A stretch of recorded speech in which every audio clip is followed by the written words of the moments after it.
Un ben ritrovato agli amici di Telecarpanè, Area TV, Sanguinetto Channel, Fashion Live TV, sono sempre Andrea Tocchio in compagnia di Ilenia Macaccaro.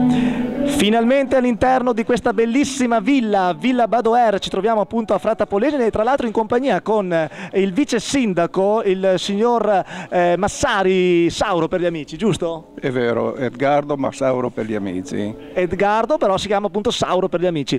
Ci ricordava che questa sera in occasione dell'esibizione di Arisa viene rilanciata anche la figura appunto del comune di Fratta e soprattutto anche di quella che è la Villa Badoer. Certamente questa è una villa che noi cerchiamo di valorizzare non solo nel suo aspetto architettonico, ma con degli spettacoli che danno lustro e attirano molte persone in questa zona, presso questa villa. Che cosa si aspetta per questo paese? Ma mi aspetto un bel afflusso di gente che dia a questa bellissima cittadina un movimento di persone che la valorizzi, che la faccia conoscere ancora di più. Benissimo, e dei giovani, secondo lei per i giovani questo può essere un input? Ma quando ci sono degli avvenimenti che attirano i giovani ad essere presenti in questa bellissima villa, la portano a conoscere e portano anche fuori il nome di questo paese, di questa cittadina. La Presidente della provincia di Rovigo, la dottoressa Tiziana Virgili. Chiediamo appunto alla dottoressa Virgili quella che è la sensibilità anche della provincia di Rovigo. Lei in qualità di rappresentante della provincia appunto ci dirà ora quella che è la sua idea.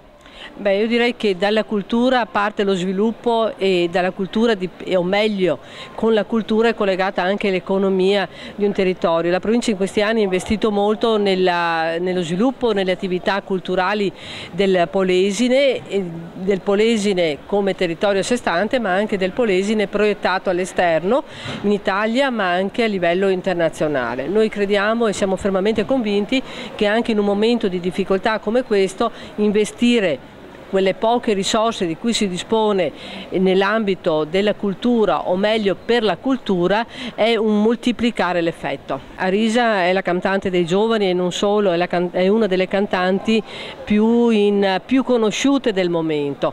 Quindi abbiamo proprio voluto concludere questa rassegna tra Ville e Giardini, giunto ormai alla sua 13ª edizione, con una cantante giovane in una delle ville che è la più bella d'Italia, ma senz'altro la perla del Polesine, e il vedere tanti giovani presenti ma anche tanta gente di tutte le età dar vita a questo bellissimo parco antistante la villa ci dà veramente piacere. Esiste una filiera che in un momento come questo va assolutamente utilizzata e perseguita, che è cultura, turismo, economia. Queste sono 3 parole chiave per uscire da questo momento di difficoltà. Adesso stiamo curando un aspetto molto importante, quindi che è in sostanza quel legame tra scuola e imprenditoria, scuola e il mondo di lavoro,